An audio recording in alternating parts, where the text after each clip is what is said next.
welcome. Uh, I am waiting for a guest, but it's Chat and Chew, and this is installment 2. I have been praying about this session, and I really do believe my experience has been, as you know, that we wrestle not against flesh and blood. And so this is an important topic, and I've been praying that this will be a sacred space because I know those of you who are coming in here in your own journey, you are dealing with issues that are stressing you out mentally. Sometimes we found ways to cope, but it's still challenging. And so I've been praying that this will indeed be a sacred space, that the Spirit will guide our discussions, and that you will find a word that will truly be encouragement for your soul. And so we're a few minutes late, but we're going to begin. And I just want to tell you, this event is sponsored by Value What Matters and a Facebook group which I run called Christian Women Leading in Life. This episode is co-sponsored by my sister friend Jacqueline Owensby of Women in Need of Empowerment. And her mission is to empower women to find their purpose and live their full lives. And she has generously agreed to offer a free ebook. I don't like to say free, I say it's offered to you at no cost because it cost us. It cost us something, but we're offering it to you at no cost if you'd like to start your journey. And so if you can't stay for the whole thing, we got you, sister. We got you. Swing back at the end and you'll find out how you can get that resource as well as the show notes at the end. And I'm also going to put the link to my Facebook page when I'm done, because I'm the only one here. I don't have anybody helping me. The link where you can subscribe and get those products. So without any further ado, thank you, Amina, for being in this space. Let me tell you, when I wrote her, she says, I am overwhelmed, Kathy, but I'm going to do it. And I'm grateful. So thank you. So let me tell you about, yes. Could you turn up your volume a little bit? Okay. So Amina is a native New Yorker, and she loves helping people draw on their strengths to live purposeful and joy-filled lives. Her mantra over the years is, only when there is understanding can true healing begin. And over the last 15 years, she has been a clinician, program manager, clinical director, supervisor, and coach for many clinicians in the counseling field. I know those are just some of the things she does. She's also a mom, and she also does a lot of stuff at our local church. She supports trauma recovery for better emotional, physical, and relational health.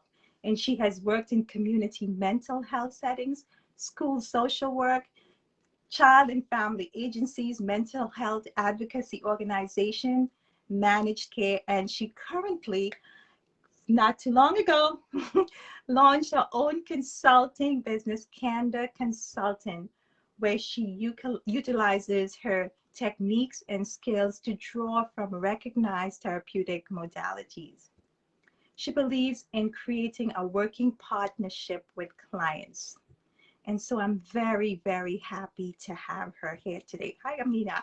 Hi. So can I just tell you, so I had absolutely no anxiety until this moment when technology didn't work. And I was like, oh my goodness, what's going on? So I'm so glad that I'm on. I appreciate you for even thinking of me for such a platform, because I am such a component of, we need to be in a space where we can heal, whether if it's just being aware, so wellness and the things that we need to do. And so thank you for having me on.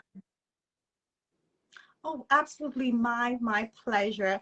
And so, girl, we're all trying to figure out this technology thing together. Tell us a little bit about your journey. You know, I always know that there is an interesting backstory to why we choose the fields that we choose. So I want to know, we want to know, what was it? How did you get into this field? Was there a triggering event that set you on this path? So I'll tell you, the truth, and I'll tell you what I tell everybody else. Okay, I had. We want the truth. We want the truth. I did not want to do anything closely remote to math of anything whatsoever. So I figured if I went into the talking business, then I wouldn't have to do math. But what I didn't realize was that I had to take statistics, because there's a whole bunch of research associated to being in the social work field. And so while I was running from math all the way, I was thrown into it, but at a high level, because statistics is no joke. So no, seriously, the reason why I even came into the field is because my mother is in the field. And so I watched her over the years help people, and I just wanted to help people. I grew up in a household where we helped people. That's just what our family did. And so that's ultimately why I got into the field.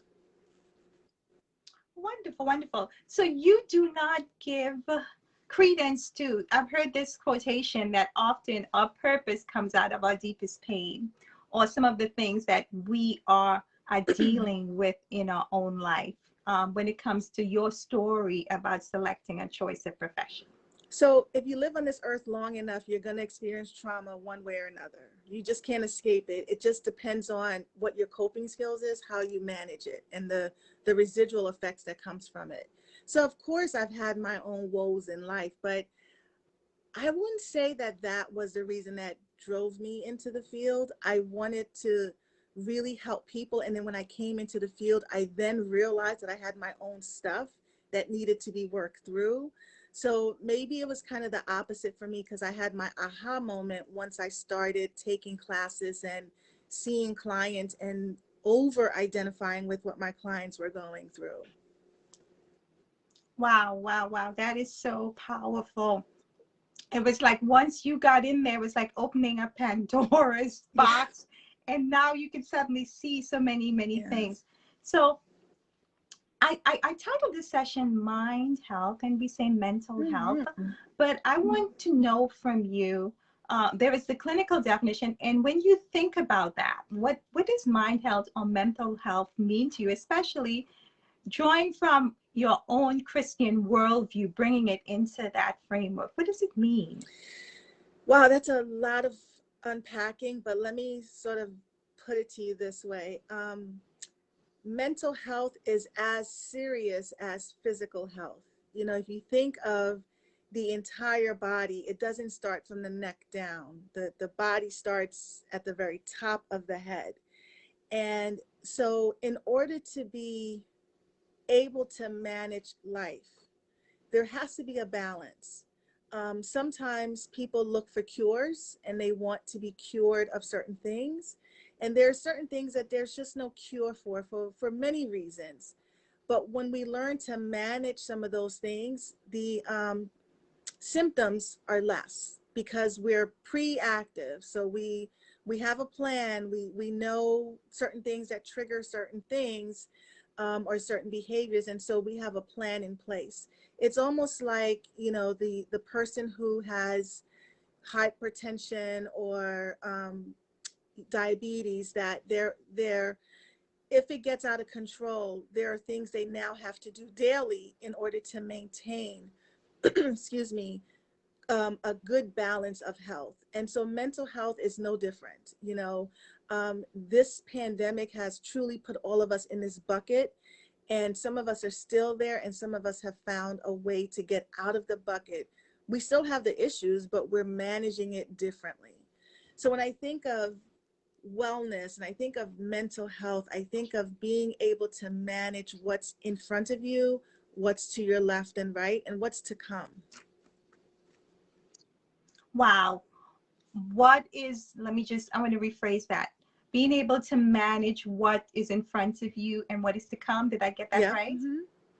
Right. So you used an interesting analogy. We're all in this bucket, right now. Yeah. And when this pandemic started, I said I did a series called Living Through a Pandemic. I had no idea what I was getting into. I don't even know how to do YouTube. But let me tell you, from Uganda to Lebanon to, where was I? Greece, to Trinidad and Tobago, to Barbados. I'm saying all of these stories about all of this stuff that life was Mm-hmm. bringing to Mm-hmm. people. And so, what I hear you saying is that just like we need to know how to exercise and get our bodies right, we need to understand and we need to have certain coping skills to deal with what life throws at For sure. us. Yeah. The thing is, Amina, when I think about it, growing up, I didn't even know such a term as mental health. Mm. We talked about, in my context, we talked about body health and so on. So I guess in terms of coping mechanism, how does the average person get those mechanisms to deal with what life throws at us? So interestingly, the way God created us is that there are these sensors in our brains that automatically comes on. Now, sometimes those sensors come on in the sense of like fight, fleet, or freeze. So you're when you're tasked with the biggest obstacle or anything that's an uncomfortable feeling, you're going to do one of those three things. And many of us, we run, flight, right? Because it's easy. That's what we know to do. Some of us freeze. I was at church this weekend and we were talking about, the pastor preached on anger, and he said some people literally go to sleep when they're angry. That's a form of freezing because you're not doing anything to resolve or to manage that stressor that's in front of you. So we all have this built-in mechanism of how we've coped. Doesn't mean it's bad and doesn't mean it's good, but that's just what happens when we're faced with fill in the blank. Now, what we need to do is to really figure out what that is and figure out if it's on a healthy side or if it's on an unhealthy side or maybe even in between. And then how do we move it to the healthy side? So life happens. You know, we all know the story of Adam and Eve and sin. And because of that, we are living in a sinful world that even on our best days, we are as filthy rags. Like even on the Mm. days where I have no sinful thoughts, no sinful motive, I am still a filthy rag in Christ's eyes. And so, because of that, we have to learn how to manage and cope with the things that are going to be in front of us and the things that we're dealing with right now. Wow, wow, thank you. I just want to give a shout out right now. I see my brother, Charles Peter, is joining from Hey, Trinidad. Go brother. Trinidad. Hey, hey, Penny's in hey. the house. Yes, so we've got to find a way Yeah. to cope. So Mm-hmm. I want to ask you, this this time, how has it been for you personally, and challenging, perhaps mentally or emotionally? What are some areas that really were things that life was throwing at you? Because I got my bucket over here. Listen, the Even though I'm laughing, I have my bucket over here. So yes. I excuse. mean, and the thing about it is, it's if we all sat for a moment and just kind of thought of the last 18 to 19 months, we might shed a tear because we've had some really bad days. I mean, I think I join the movement of people who have lost loved ones, not just like people you worked with or people who live down the street from you, but like people that you adore, loved ones through this pandemic. And death didn't stop because of the pandemic. So it wasn't like everyone who died in this time died from COVID. There was still life happening on the forefront. And so for me, I've lost some people along the way in this 19 months. I decided I was going to start a business, which some days I think it's like the most rewarding and valuable thing I could have ever done. And then there are other days where I'm just like, I don't want to adult today. Like, I don't want to do this today. And I realized that the pandemic has stretched my patience in the sense of I never really had anxiety. I mean, we all get the nervousness, when we have to do something, but not something on an ongoing basis. I realized that I started waking up feeling anxious, and it would go something like this. Oh my goodness, what is today going to bring? Like, Am I going to go on social media and hear somebody has COVID? Like, I need to go to the supermarket. How am I going to do that? Because I don't want to catch COVID. So now everything about the beginning stage of the pandemic was, I don't want to. And then you can fill in the blank. And I realized that that was taking over my life. Like, yes, we're in a pandemic, but there are certain precautions and certain things that if you put into place, you could live another day. You know, I'm not saying that we will never, I don't know if I'll ever get COVID. Thank God I haven't gotten COVID in this time, but my father did. He got it very early on. And my husband did, but he got it when it was like before we knew it was COVID. And even my 3-year-old at the time, she had it, but we thought she had a really bad case of the flu. And so this was like January, February, and then March, we find out what this thing is. Yeah, it caused a lot of anxiety for me. And so fast forward to where we are right now, I still have some. It didn't just go away. It's there, but I've learned how to manage some of those things. I've learned how to do some motivation, you know, some mindfulness trainings and different things to help me kind of stay in a safe zone. And I'm talking about it. Like, I'm talking to people about it. I'm like, look, I can't be the only one who's experiencing uncomfortable feelings throughout this time. I thank you for being so very transparent. You know, it's interesting because it's like we were in lockdown, but I said pandemic living was like silently living in overdrive, because what you said resonated with me. I felt that anxiety and that question, okay, what's going to happen today? Yeah. What's going to happen today? And you mentioned also having lost someone. Can I see perhaps those who came in, you can identify with, you know, someone who has passed, so you perhaps identify with the feelings of anxiety that Amina talked about. um, we lost about 2 or 3 persons close to us, and maybe perhaps distance. And I think, to me, one of the hardest things is that not really getting that closure. Yes. Yeah. It's like, because now they've just evaporated, because it happened when we couldn't go to the services and so on. And it's still that place of trying to understand how to make sense of that world where these people are gone. Yeah. And that's very So difficult because we have unresolved issues now because of that, you know. And so how do we as individuals resolve that without the person still being here? right. Well, I saw somebody just said that she knows personally over 20 people. Wow. You know, I saw this the statistic recently that the US had over 700,000 deaths. That is just Blowing. mind-boggling. Yeah.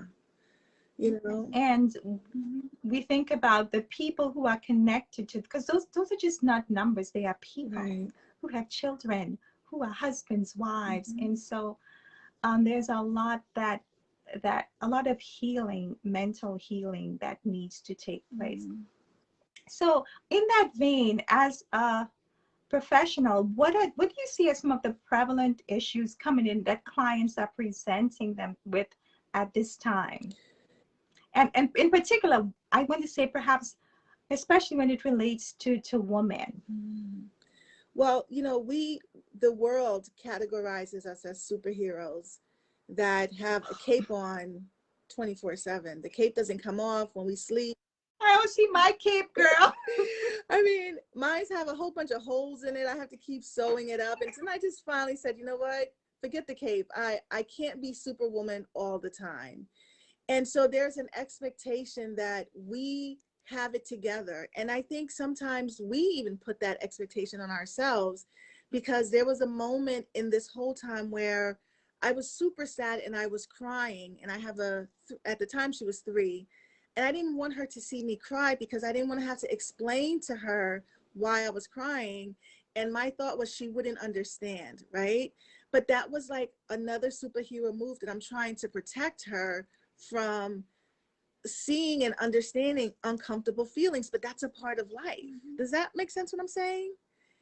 And Yes. so I've seen a lot of our women, sisters and friends come through my doors and they can't juggle it anymore. Like, it's to the point where they're like, if I have to do one more thing, I'm going to lose it. And so really helping them to unpack all the things. And I have this analogy that I've always used in all of my counseling is, I call it like the dresser drawer effect.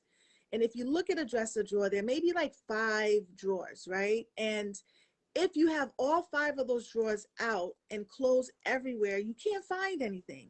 You literally have to close all the drawers and open one at a time to find what you're looking for. And I use that analogy in this pandemic because the overwhelming feelings that comes with the pandemic, the anxiety that comes with it, is too much for just the average person. So imagine the person who feels they're quote unquote strong. Imagine the person who feels that they can do all things. They're superhero to the rescue. They too are going to need these tools to figure out how to make this thing work. So what I've seen over the last 18 months is a high level of depression and anxiety. And my job is to figure out, is it pandemic depression and anxiety, or is this something that have been there for years that all of a sudden the sleepy dog is now awake?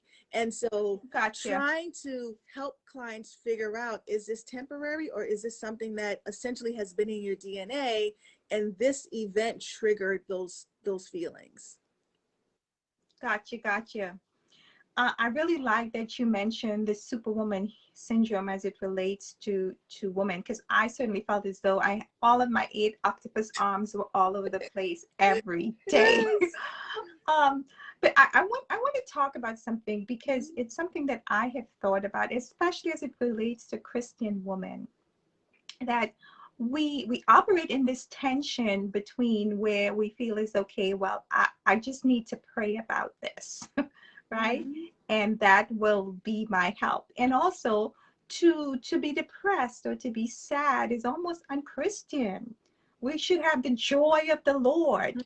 And so it's hard to live in both worlds and figure out how should I be in this space. So can you speak to that a little bit? Yeah, so as a Christian, and we mean well. Let me give that disclaimer, okay? We mean well. We don't, most of us, I should say, we don't we don't do things intentionally to hurt people. But I also say hurt people hurt people. It becomes part of how we interact with different people. But in our church, we've done a really good job, and this is just Christians. I'm not talking about denomination. I'm talking about the body of Christ. We've done a really good job with shaming and guilting people into relationships with Christ.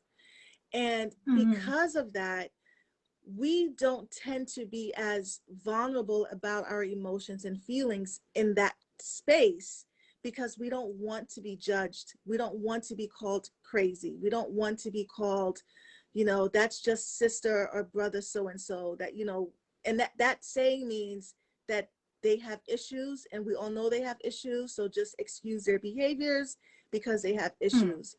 Well, the thing about living sort of in between that is we have to do better as a church in embracing those who have mental illness. We're good in embracing, you know, uh, physical illness, but we haven't quite arrived at embracing mental health. And part of it is because we don't know what to do with it. When yes. someone shows up at church and they're all disorganized or just, Troubled. yes, we don't know what to do. If someone shows up at church and they look like they haven't, gotten cleaned up, or maybe they have alcohol smelling on them, we don't know what to do. Matter of fact, I've seen people get up and change their seats in church Oh. because they couldn't take the smell. I was in a service Mm, one time where a homeless person walked in and they were responding to something internally or something that they could only see, and the entire service stopped to remove the person from the room. mm, And as a mm. therapist, I'm very passionate about people who appear to be struggling mentally, to the point Yes. where I've gotten in trouble. Like, I've stepped into situations I had no business stepping into. but I was determined to save that person's life. That's another superhero complex. You know, we want to save the whole world. Yes. And so as a Christian and as a woman, there are things that are imposed on us from our flock, from our community as Christians, that if we lessened it a little bit and allowed us to be in our natural state with who we are, we probably could win Yes. more souls. And not the people who are coming, they already know Christ, but we're talking about the people that's attached to them that are looking at how we treat their family or their friends to determine if they even want to be a part of our community. Yes. So I think that it is very difficult. I call sometimes going to church, and I have a few clients that are Christians, and we joke about, you know, the corset, like wearing it to the, like the tightest to kind of suck and hold everything in. But you can only be that way for a little bit of time, and eventually you have to breathe. So many of us go to Mm-hmm. church and hold our emotional breath, the real emotional breath, for as long as we can stomach it. And then when we get in the car, we just like, we let it all out, because now we can go back to Mm-hmm. being who we really are. And I don't believe Yes. that that's the plan God had when he was creating Christians and in introducing us to a community that would live with him forever. I don't think that that was his idea of that. Yes. Yes. Yes.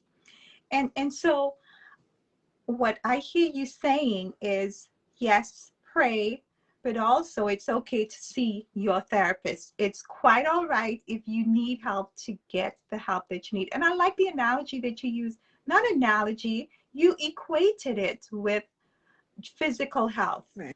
Yes, we pray and we trust God, but we still also go see our doctor. So we need to make use of the resources at our disposal Yes. that a loving God has put at our disposal. Ideally, Thank you for yeah, that. Yes. ideally, I would love to help churches develop crisis plans so that when a crisis arises, that the church is not like, oh my goodness, what do we do? Let's get the holy oil, let's pray. Those are great starters. But that person eventually leaves that setting, and what is in place for them when they leave the church? So from week Yes. to week, what are they doing to manage some of those things that are happening? So when you create a crisis plan within your church, within that crisis plan is a directory of all mental health things, whether you need an inpatient, whether you need a halfway house, whether you need just somebody that you can just sit on the couch and be like, I'm not sure if I should wear a dress or pants, you know, something as very simple to something as very complex, that whomever can go to a website or someplace and get a copy of that.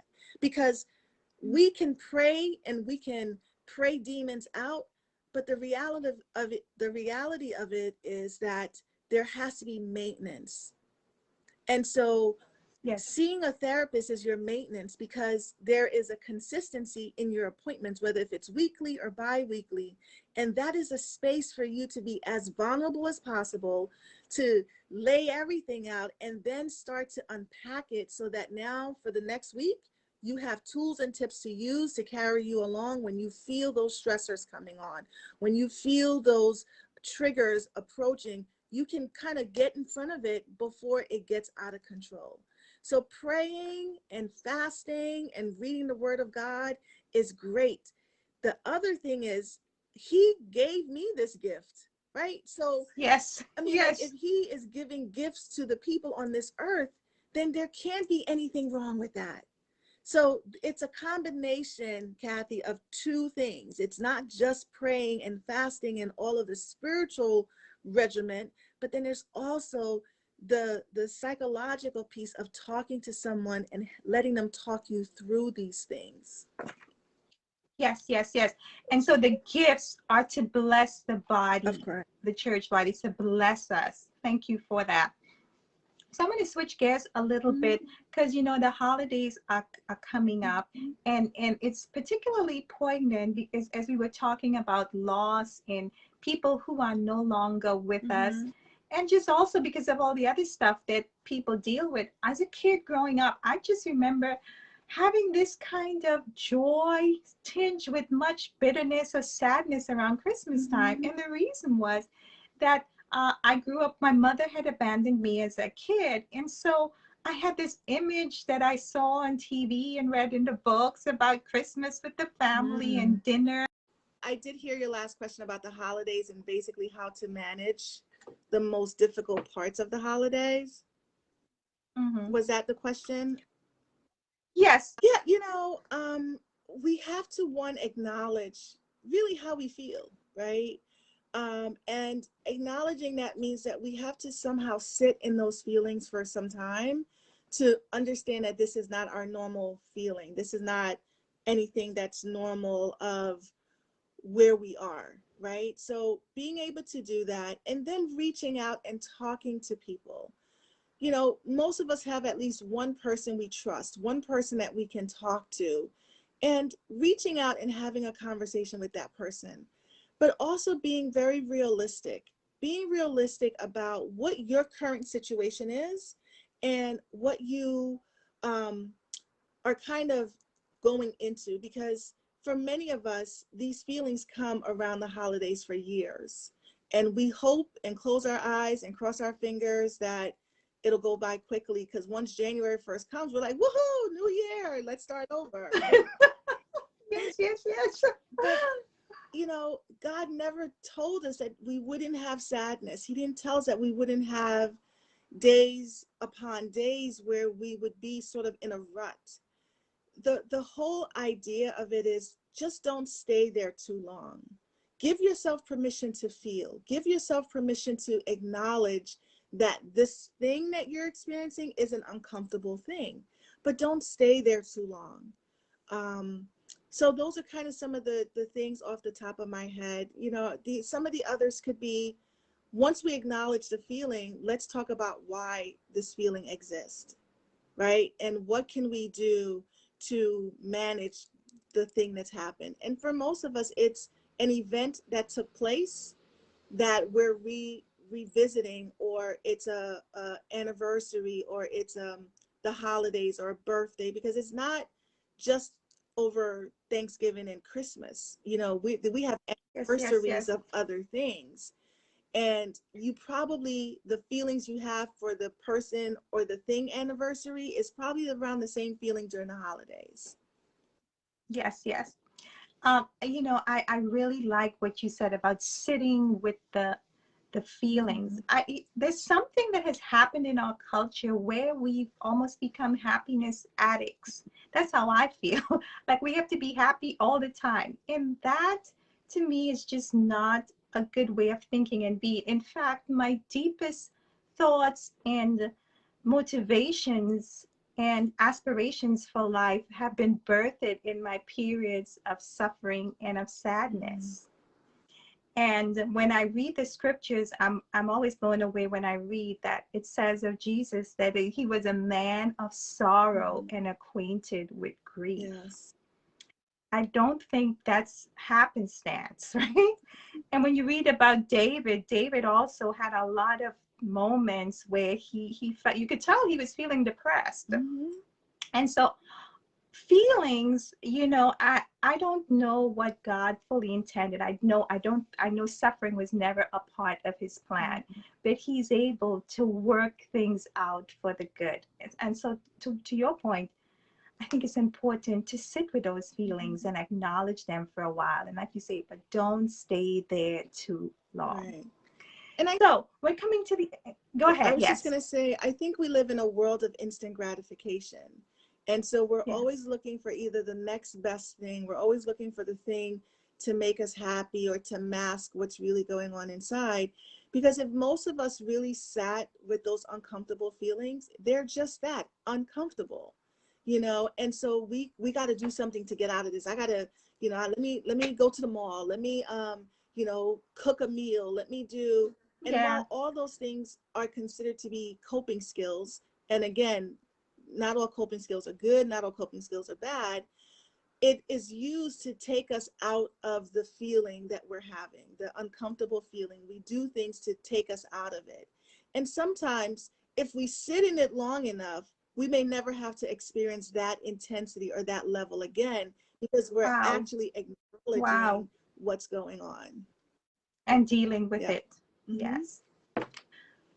That's wonderful. Good advice. So, and you probably touched on this, but just in terms of, based on this conversation and some of the things that we've discussed, if you had to offer very concise, practical advice for someone who wants to really take proactive steps to cultivate better mental health, what would you suggest?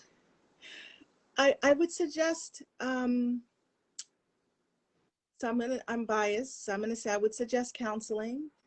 And the way I would suggest counseling is not because there's something wrong, but to check your thinking, right? To make sure that you're, on a healthy path, that you're weighing in with someone that you can say, hey, these are the thoughts and the feelings, and then I did this thing, was that the best way to handle it? So I would suggest find a therapist that, even if you use them for maintenance, like there's nothing much happening in your life, the value of that is that when there is something happening in your life, you're not scrambling to find someone.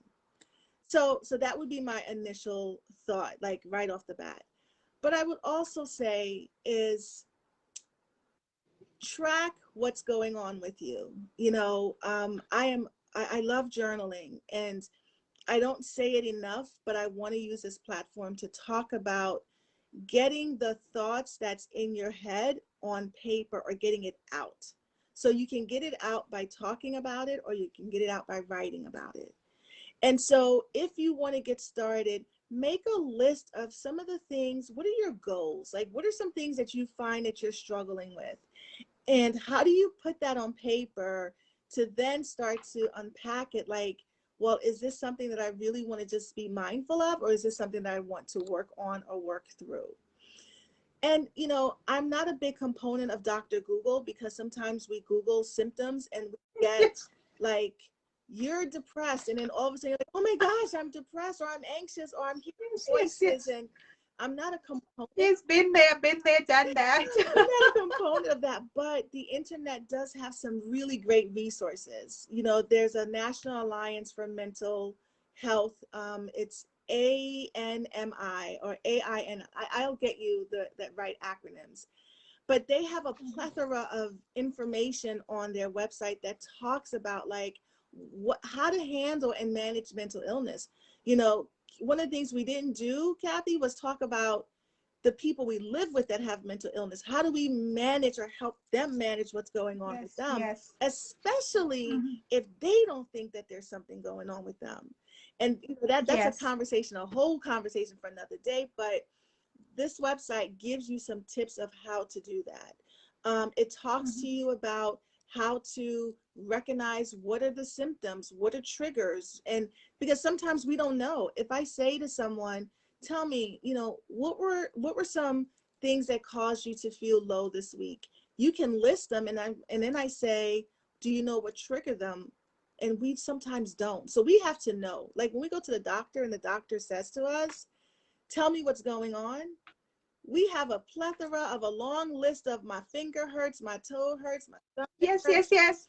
But and and they usually ask you on a scale of 1 to 10, how much does it hurt? Yes, and so, but we don't do that for the neck up, or from the eyebrows up. We don't, because we don't want to be judged. We don't want to be signed off to a hospital where they voluntarily or involuntarily put us in.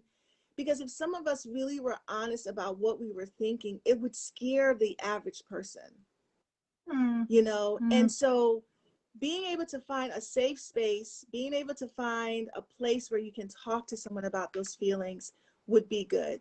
Doesn't mean that, and I don't like the C word for crazy, but that is the most common words we use to describe someone who is unstable. And so it doesn't mean that we're crazy or unstable. It just means that we need a little bit more tender loving care, and we need a little bit more support along the way. Yes. And I will add to this and say, if you need an excuse, just use the pandemic, because we're all in it. We all know that it's been uncomfortable. So you can use the pandemic to describe or explain some of the uncertainties that you've been having. Yes, good. Well, I know you're going to send me that resource. I'm going to put it in the show notes. And that actually is a good segue to my last question. But I wanted to ask you, so I'm not going to ask that since you already gave a resource, but is there a particular book or some other resource that you have found that you recommend or you regularly give to people that you find to be particularly helpful? So my passion is around trauma and how to heal from it.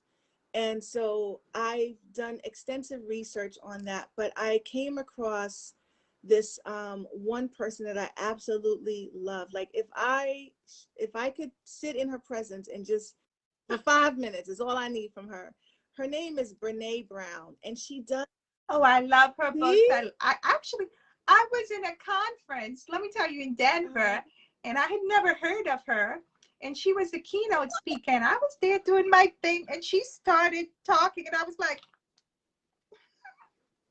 the reason she gets me. Yes, go ahead. And that's what I was going to say. She is so down to earth, right?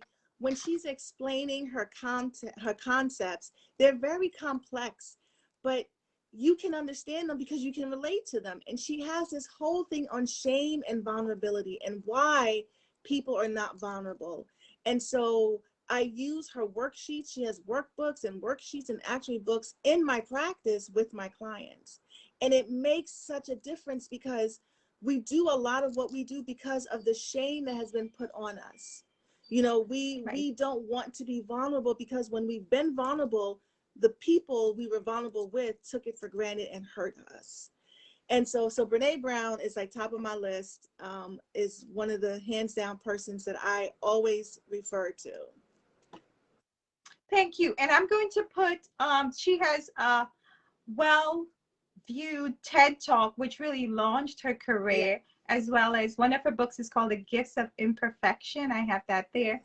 But I would also say, I can't remember what I wanted to say, but definitely check out her work. Her work is based on social science research. She is a PhD and she's done extensive work, but as Amina said, she's put it in a very easily digestible form. So thank you for sharing that. And I'm so good to see my childhood friend on Patricia Diet. Good to see you. Thank you for joining.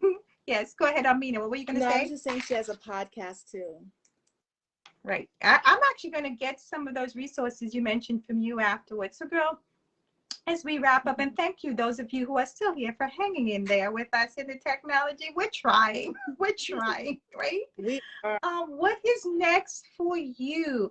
I am so inspired that you have launched Candor Consulting. What is next for you? Where are you in your journey? And blessings to you on that. Thank you. Yes. Praise the Lord. So we just last Sabbath that passed, last Saturday, we launched the Emotional Healthy Church for the Delaware Valley Adventist churches. And so that is the next big thing that we've created, which is teaching Christians how to become emotionally healthy.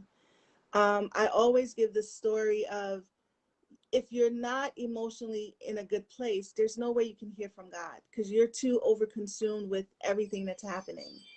And so that's what we're doing. We're doing 6 series. So we just finished the first one, and the next one is October 11th at 7 p.m. And it's a YouTube live because, with the pandemic, we're not in the same space physically. And so that's what Candor is doing. We are reaching out. We've been working with a couple of churches around the area on how to help their members become emotionally healthy.